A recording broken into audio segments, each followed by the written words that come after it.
Hello, my name is Chris Ashton. I'm an athletic trainer and the concussion program coordinator here at Twin Cities Orthopedics. It's my pleasure today to be talking to you about sleep and how important it is to both our success on the field as well as in the classroom. So the first question we really need to think about is our adolescents, our kids sleeping? Is this even an issue? Should we be talking about it? The short answer is kids really aren't sleeping enough. We're going to talk about recommendations here in a little bit, but generally speaking, go back to current a little bit, we're talking about 8 to 10 hours a night. And most kids report getting less than 8 hours of sleep at night on average. More shocking is that actually 15% of adolescents report getting 8 or more hours of sleep on a school night. That means that 85% are not getting at least 8.5 hours. And recommendation is 8 to 10 hours. And 9 really is that number that we want to be shooting for. And in younger kids, it's even a little bit higher of 9 to 12 hours. So that's a shocking amount when we talk about 85% of kids are getting less than 8 hours sleep on school night. And even more shocking is 25% report that they get less than 6.5 hours of sleep at night. So this is definitely an issue. It's something that we should be thinking about and maybe understanding, why is sleep important? Why is this so important to us? Why does it matter if I get 7 hours, if I feel great when I get 6? So when we specifically think about athletes as well, we tend to think about thorough overachievers. They do well in school. They're competitive. They want every advantage they can. So yeah, they're going to be sleeping so that they feel good and get better. But the reality is there's a lot of things going on in an athlete's life. There's a lot of things on their schedule. And on average, they report getting 2 hours less than their classmates do a night of sleep. And like I said, there's just a lot on the plate. You want to be good in your academics. You have to go to practice. You're maybe doing training outside of your normal practice and team activities. You have to go participate in games. That might mean you're traveling on the weekends and, really messing with your sleep schedule at that point. And then there's the social aspect. You still need to have friends. You still need to be involved in the normal social things that kids are doing. So all those things can make it a challenge to really getting into good sleep habits. So what exactly is happening when we sleep? So this is an important time where our body and our brain are really starting to consolidate all the information. The routine in my household is every Sunday we go through, we clean everything. Everything is made sure it's put back in its place, and we start the week fresh.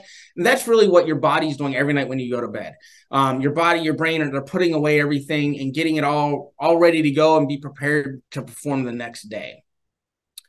And it's really happening through some different sleep phases. And so we're going to talk about kind of the process that we go through as night. And so we have 4 what we call non-REM or rapid eye movement sleep phases. And the body's doing some different things in those phases. And then the REM phase itself, which is really important for our cognitive healing and recovery period with this. So just generally speaking, phase 1 is our light sleep. It's just when we're starting to drift off. It's really short-lived, averaging about 7 minutes. And that's just really when we're starting to fall asleep.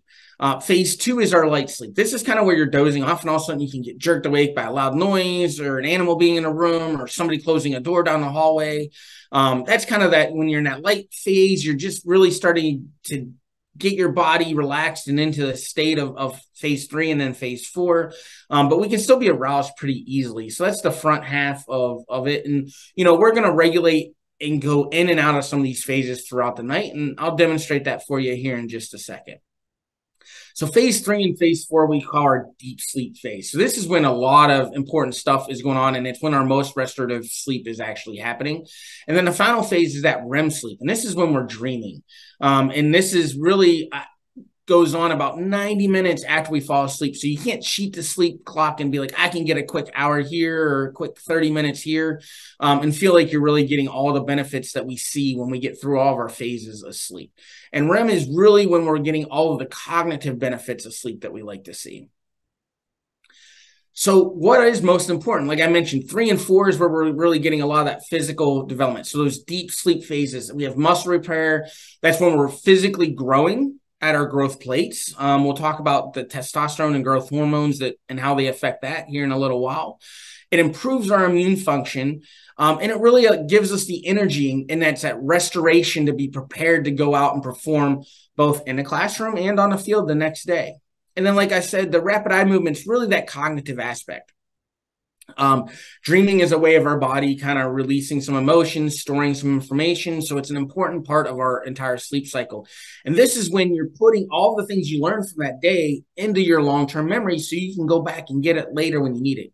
That's things in classrooms. So when you have to go back and think about the answer in class or on a test, and it's things on the field that you've learned in practice or in training with a movement pattern, and your body will start to put that away. So then you can just inherently pull that information back out. So those are really important sleep phases, and the most important. So when we talk about how many hours of sleep and why is that important, that's what we got to think about. So when you look at this little cartoon here, so what this represents is what's called an actigraph, which is what we measure, how we measure our sleep, right? So it tells us when we're awake and when we're in our different phases of sleep. And this is over a linear time of about 8 hours. And so this is a pretty average sleep cycle that we see in healthy people. And so you can see you have that little awake phase, and things are going to regulate up and down. You're going to get into that deep sleep and then come out a little bit and then back into it. And you're going to have these cycles of REM throughout. It's important to note that the early part of this phase is spent more in 3 and 4 in that deep sleep, where we're getting, again, that physical recovery. So that's really important. And then on the back end of it, we're getting more of that REM sleep. As we're starting to come out of our sleep cycle and getting into a more awake state. And that's when, again, we're getting all that mental recovery that's important, and putting away all those memories that we learned from the day before to allow us to perform, again, in the classroom and on the field. So pointing out just where that physical recovery is here, and then the mental recovery in that REM sleep. So just to give you an idea on how that goes. There's an argument out there that, well, if I can just maybe get this amount of sleep over a 24-hour period, maybe that's good enough.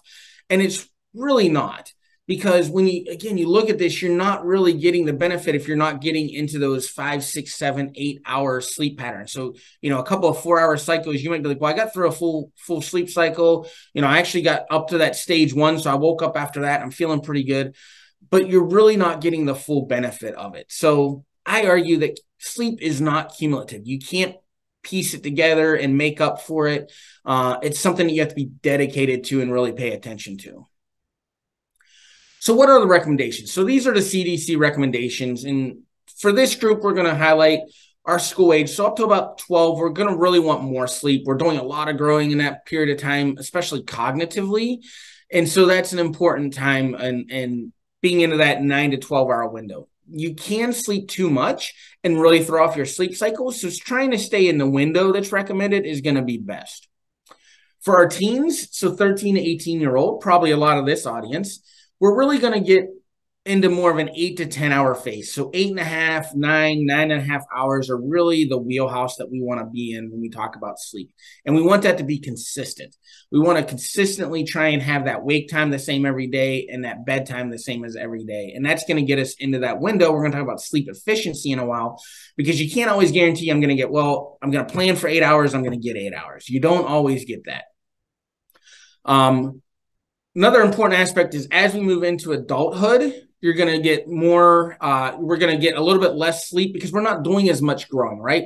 By the time we're 24, 25 years old, we're not producing as much testosterone and growth factor. We're not growing as much. So we're going to be able to overcome that a little bit and have a little bit less sleep. Still not the best recommendation. I think most adults could probably do better, but this is the minimum recommended by the CDC. So like I mentioned, efficiency. Efficiency is the biggest, most important part of sleep. So what that really means is it's the percent of time that we spend asleep while we're in bed. So you take the amount of time that you feel like you were asleep, divide it by the amount of time that you were in bed, and that's going to be our sleep efficiency. And we really want our goal to be 85%. So when we're in bed, we want to be asleep for an average of 85% of that, if not more. And so we're going to talk about some different strategies that you can use or some tools out there that you can use to track that and have a good idea on truly what that, what impacts that sleep efficiency. When we talk about sleep, we also want to talk about the quantity and quality of sleep. And quality is as important as quantity. So even if you're like, I'm in bed, I felt like I slept for 8 hours. If you're not getting good quality sleep, it's going to be impactful, and it's not going to be as restorative as sleep can be. And things that can really impact our sleep efficiency and quality of sleep are basic things that we think we might be doing every day and don't realize how impactful it can be.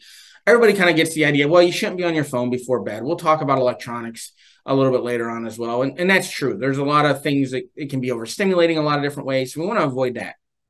But we also don't want to do other activities in bed. If we're reading in bed, if we're watching TV in bed, we start to train our brain that, well, bed is just someplace I go to hang out. And so your brain doesn't think of being in bed as falling asleep. So it's harder for you to fall asleep at night. And it's really going to affect your quality of sleep and the amount of sleep efficiency that you actually have. So all those things can be really impactful on how good the sleep is you're getting. You can be trying to do everything in a row and be like, well, I lay in bed at 7:00. And I fall asleep at 8:30 and I still get plenty of sleep at night. Well, the problem is when you can't lay in bed until 8:30, now your brain doesn't think it's time for bed. And so it's going to affect that whole sleep pattern for you. So the biggest thing to think about is that your bed is for sleeping only. If you're not tired, it's okay to get up and do something else until you're ready for bed. So if you're like, well, I like to go and lay in bed and read and do my homework in bed at 8:00 at night, and then I'll fall asleep by 9 or 9:30.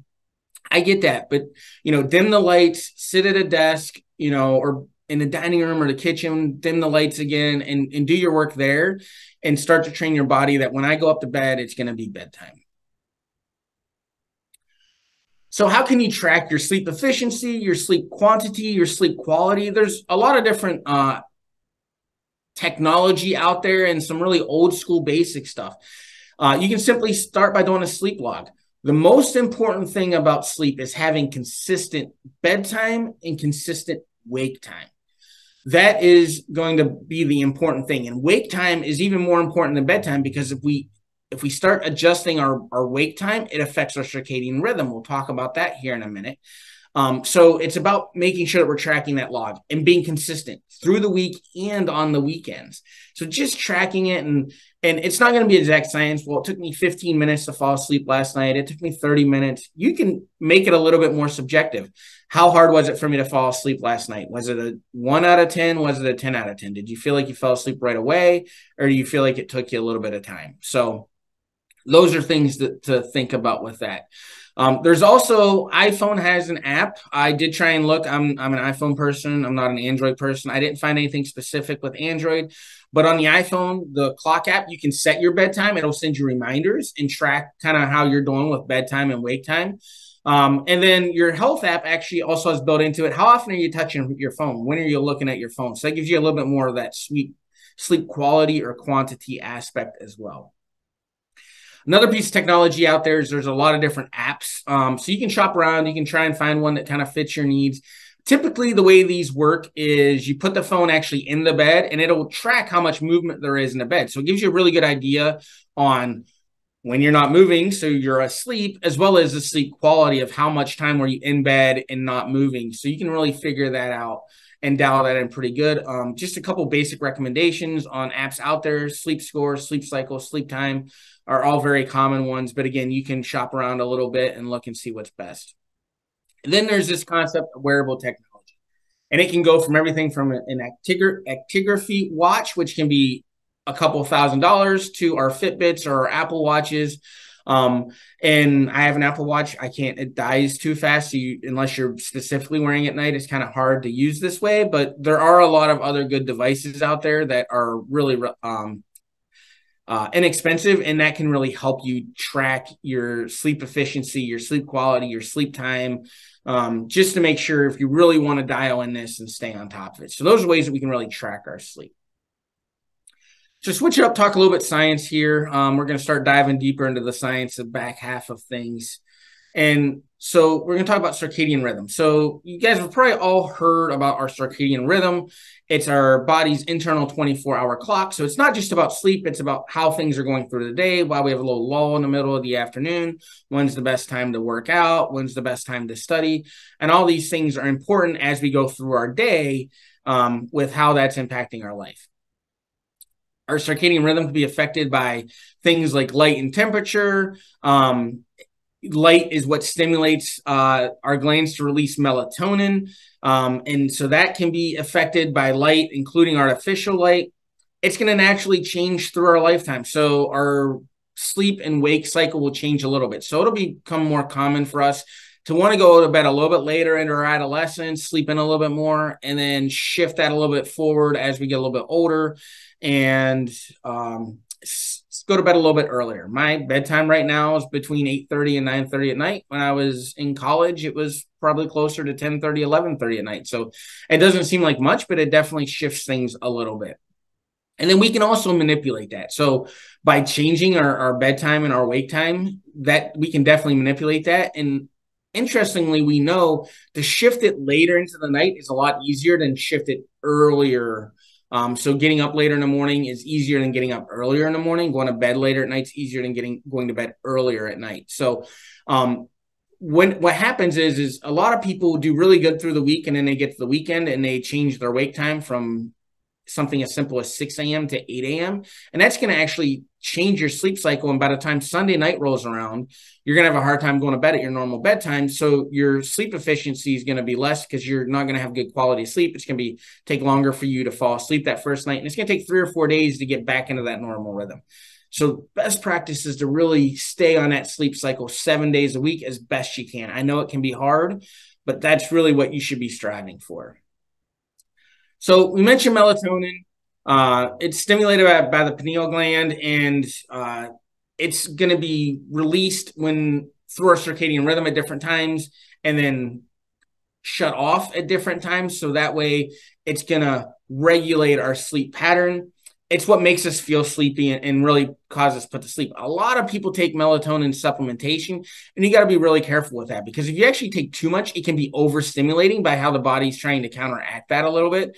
And a lot of people actually take too much. So if you're having some sleep trouble, you're having a lot of pre-worry thoughts, or you just toss and turn a ton, or you wake up in the middle of the night for 2 hours, you should really consult with your provider and talk to them about it and get some recommendations. They may recommend melatonin. There's some other strategies they may recommend that we won't get to dive into here.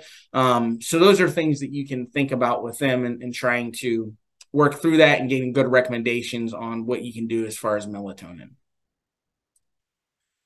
So how do you know if you're not getting enough sleep? So we've talked about all these things, and it's a range, right? It's 7 to 9 hours, but everybody's still an individual. And are you really getting enough sleep? And the biggest thing is just looking for signs of sleep deprivation. So if you really have a hard time waking up in the morning and you're really trying to be consistent about your wake and sleep cycles and bedtimes, that's something to maybe make you think, am I truly getting enough? Is my quality of sleep good enough? Is this something I should look at and start tracking and think about a little bit? Getting a little bit more irritable, or people comment about how you get irritable late into the day. Obviously you want to make sure you're fueling throughout the day, because that can impact this as well. But that's something, if people are mentioning that to you, that maybe that's a concern that you're not getting enough sleep. If you're falling asleep during quiet times of the day, especially warm, quiet places. When I was working in college football during two-a-day camp, we were all sleep deprived. And if you had to go take somebody to a doctor's appointment or get an MRI or something like that, you would fall asleep in the waiting room almost every time, because we were just sleep deprived at that point. So those things happen. If you're falling asleep riding to or from practice, something like that, then you should be thinking, am I getting enough sleep? And then again, trying to play catch up on the weekends. That's not really how it works. So if you're like, I just need to get to the weekend, I just need to get a couple extra hours, and I'm going to feel a lot better. You might feel better, but you're not truly getting the benefit. Again, you're going to upset your circadian rhythm and your sleep schedule, and just feed the monster that is a little bit of sleep deprivation throughout the week. So what are some things that cause us to have poor sleep quality or have trouble falling asleep? So light is certainly one of them. So as you get into the evening, 6, 7 o'clock, you want to start consciously dimming lights, turning off some lights around the house, getting into lower light levels, turning down the brightness on your phone, switching to night mode, those type of things. Noise. I unfortunately live on a road that has a lot of traffic to North Memorial, so we have ambulances going by all the time. In the summer, it can kind of wake you up, especially when you're in that phase 1 or phase 2, and you can't get into that sleep quite well enough. So trying to make sure it's quiet, or having white noise to drown out some of the more sudden noises that you get outside can be a really good strategy. We'll talk about heat. Being too warm actually disrupts your sleep and decreases the quality of your sleep. So you want the room to be a little bit cool. So if you have a smart thermostat, get it program so it actually turns down at night. Or, get a secondary thermostat that you can put in your room and adjust it to be a little bit lower and switch to that at night. Might be a little chilly at first, but it will help you improve your sleep quality versus if you're too warm. Hopefully none of you guys are doing a lot of alcohol, tobacco, or even caffeine. We'll talk about caffeine specifically here in a minute. But all these things can disrupt our sleep. Again, this is sleep quality. So we might have all the best intentions. We're going to bed at the right time. I even feel like I'm falling asleep and getting the full amount of time that we need. The problem is that you're still going to have issues with restless sleep, poor quality sleep. So those things really affect our efficiency as well. And then pre-sleep worry, it's a real thing. It's how am I going to get everything done tomorrow? Did I get everything done today? How did I do on that test? How did I do at practice? Oh, coach wasn't happy with me today and we got a game tomorrow. Is it going to affect how much I play? All those things are real. And it just, when we are unable to turn off our brain at night, again, it affects our ability to fall asleep and get really good sleep quality with that stuff. So all those things can really cause some pre-sleep worry. And we're going to touch on just a strategy or two to maybe help with that stuff. If these are things you should be thinking about and looking at addressing if you can. And with the pre-sleep worry, that's maybe talking to your parents, maybe talking to a coach about what's bothering you. And if it's something that's consistent, what you can do to maybe help some of that stuff. So we do live in the electronics age. Everybody has devices. Most kids have a phone. If they don't have a phone, they will have a TV in the room possibly, or they're going to have access to video games.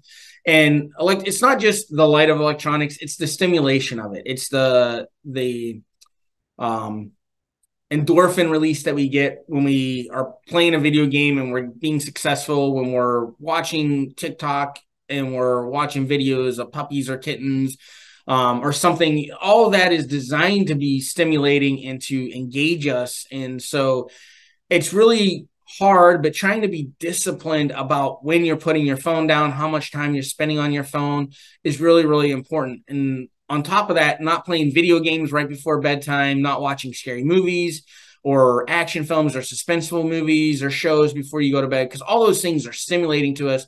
They're causing us to release our endorphins. And so that's going to make it harder to fall asleep, maybe make you a little bit more restless and affect that sleep quality. So it's here. We have to live in it.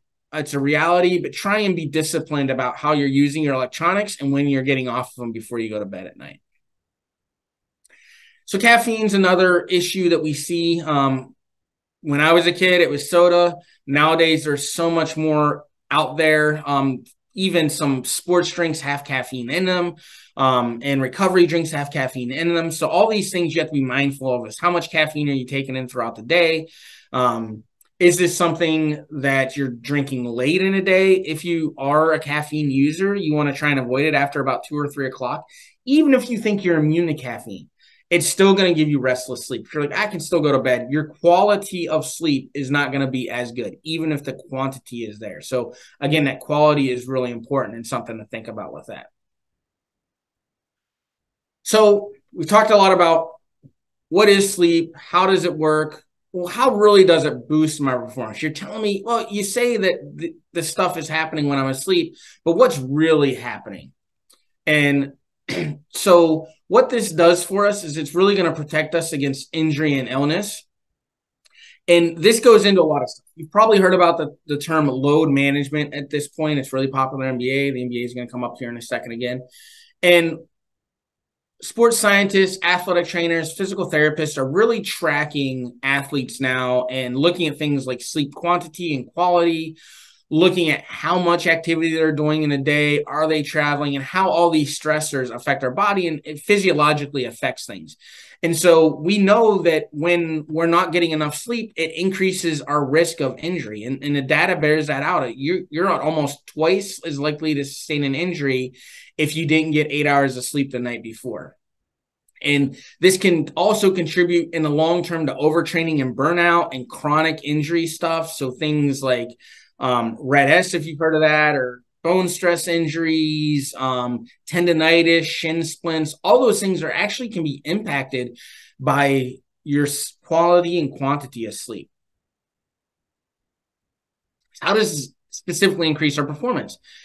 Well, we know that good sleep can improve our performance. It's bared out in the literature, but the how and why is actually at the hormonal level. So a good sleep pattern will actually improve our testosterone and improve our human growth hormone release in our body. And these things really help our recovery and our growth. And so how important is sleep? How much does this really affect our injury risk and our overall performance? Well, a lot of high-level athletes and teams, and the NBA is maybe the best example. There's some teams, and MLS is another good example where they really track sleep, and they've changed how they do their scheduling. The NBA, it's a really grueling, grinding 82-game schedule. They're flying all across the country. There's back-to-back games, and obviously it's really hard to maintain good sleep habits, but they do their best, and they've actually changed how they travel and what they do to better accommodate the athletes being able to sleep in a hotel versus on an airplane, or in their own home versus a hotel. So they've changed their travel schedules, and it's bared out that it can actually improve performance with all the analytics they have access to. So we're going to dive a little bit more into the science of things here with testosterone and human growth hormone. So what is testosterone? So it is an anabolic steroid produced naturally by the body.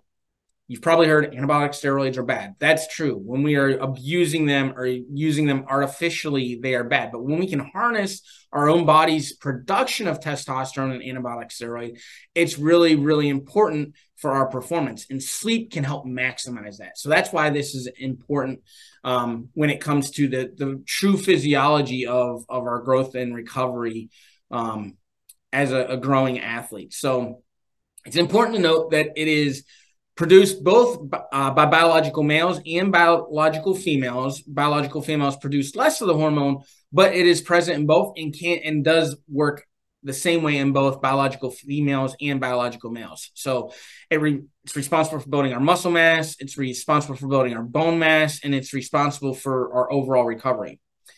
You've probably heard some stories about some people that have gotten in trouble in sports for steroid use, and you might look at them and be like, well, they don't look like they use steroids. They're not all big and jacked up and all muscly. It's really about the recovery and injury prevention as well. And so testosterone can really help with our recovery when we sleep and repairing our body from the stressors we put it through the day before. And we know that just a little bit of sleep deprivation can really reduce the amount of testosterone produced in a week. So, if you have a couple of days a week where you're really getting less than 5 hours of sleep a night, it's really going to impact how testosterone is released. So when you look at this little cartoon here, it's going to show you throughout the day when our testosterone is at its highest concentration in the blood.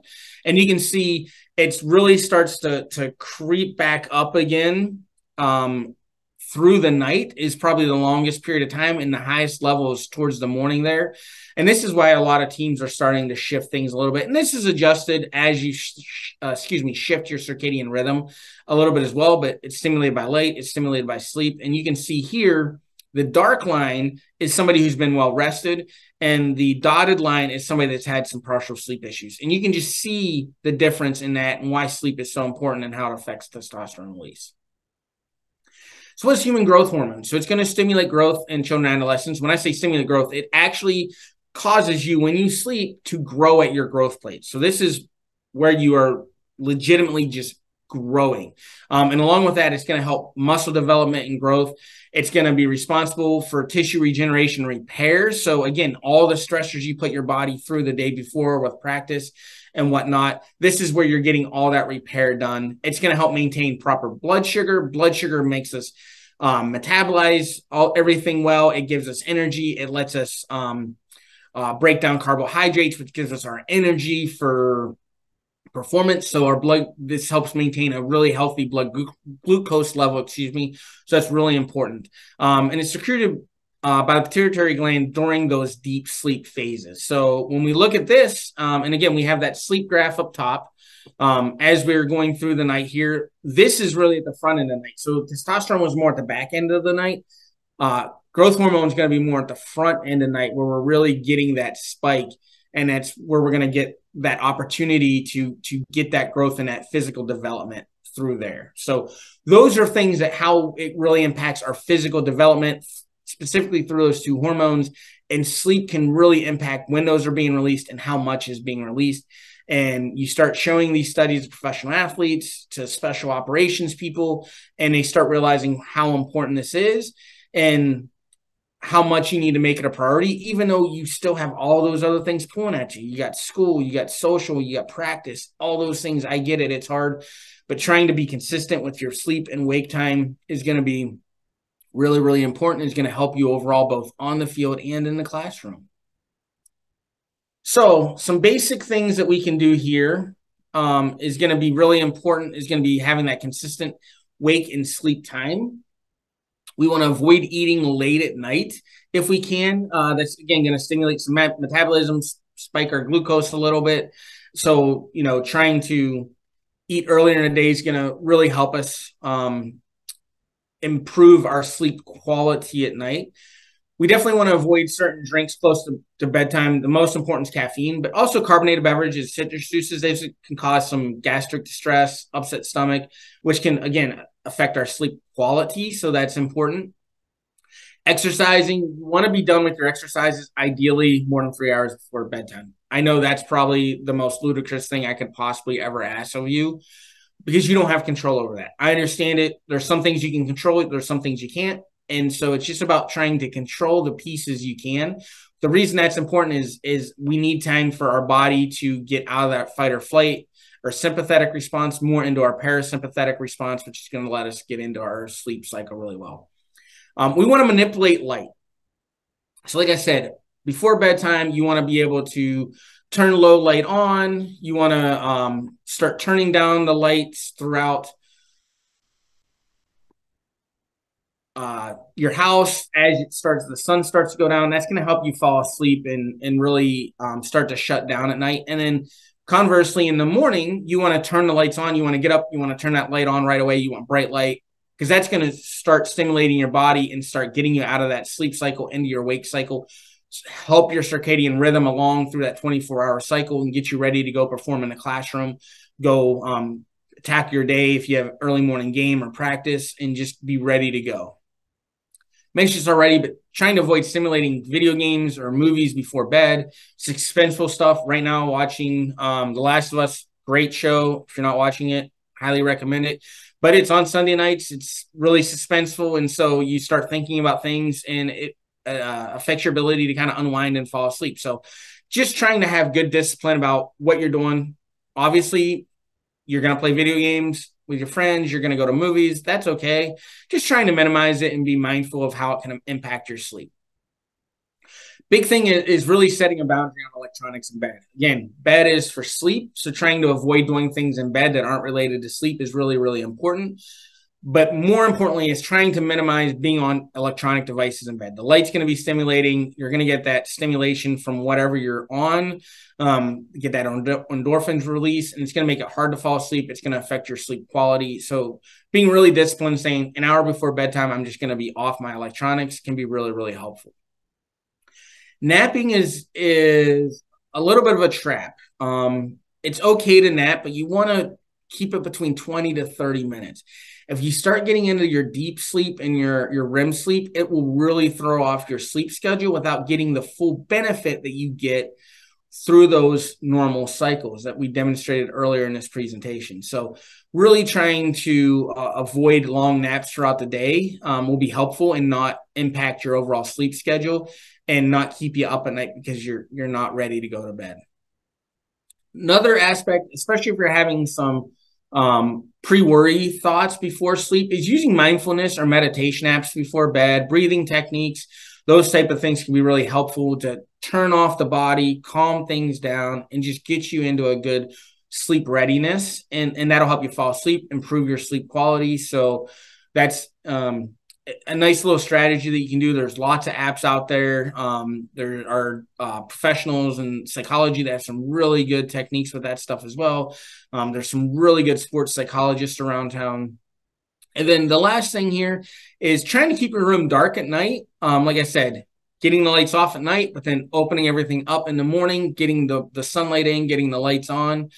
can be helpful. And then using white noise at night will help drown out some of that sound that can be disruptive. So having a nice bass undertone with white noise, whether it's water, whether it's static, whether it's, wildlife, all that ocean, all that's perfectly fine.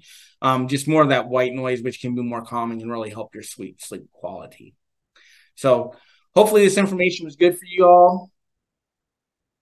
Some references that we have, because there's a lot of science in all this. So just some ideas on where we get some of that information from. And I'd like to thank you for taking the time and joining me today. Hopefully you learned a little bit about sleep. You can take some things away from this. And my closing note is making sure you're being consistent with your wake time and your bedtime 7 days a week is going to be the best thing you can do for your sleep quality, which is going to help your performance both on the field and in the classroom. Thank you all.